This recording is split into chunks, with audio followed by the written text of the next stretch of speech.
Piano piano i ponteggi che da oltre un anno e mezzo ricoprivano il frontone dell'ex Foro Boario di Padova verranno levati. Le operazioni sono già iniziate, ma quelle che vi mostreremo in anteprima sono le immagini di come sarà l'edificio storico costruito nel 1913 che si affaccia su Prato della Valle, dopo l'imponente opera di restauro che lo riconsegnerà alla città mostrandolo in tutta la sua maestosità.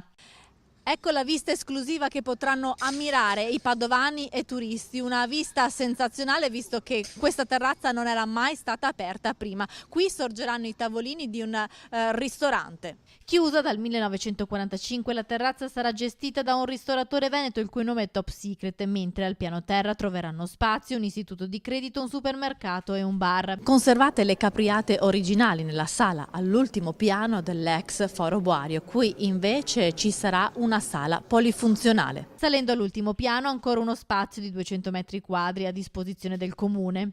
Alle mie spalle vedete il parcheggio dove arriveranno i turisti che è direttamente collegato attraverso il passaggio che c'è qui sotto a Prato della Valle. Il restauro della facciata degli spazi interni dell'ex Foro Boario totalmente vincolati dalla soprintendenza ha restituito l'edificio con i suoi colori originali. L'opera sarà completata entro l'autunno. Noi contiamo di completare le opere nostre prima della fine dell'estate, metà luglio, fine luglio. Poi avremo ancora 5-6 mesi di lavoro per tutti gli attrezzamenti con gli affittuari. Soddisfatto l'assessore all'edilizia monumentale. Questo era un rudere, un luogo ormai un non luogo, collocato guarda caso in uno spazio altamente simbolico e carico di significati della nostra città, il Prato della Valle. Andava fatta un'operazione di ricucitura architettonica e urbanistica. È un'operazione importante, la restituzione alla città di questo prezioso manufatto. Il sindaco Giordani pensa già ad una grande cena per l'inaugurazione di questo edificio che tornerà ad essere frequentato dai padovani. È un posto fantastico.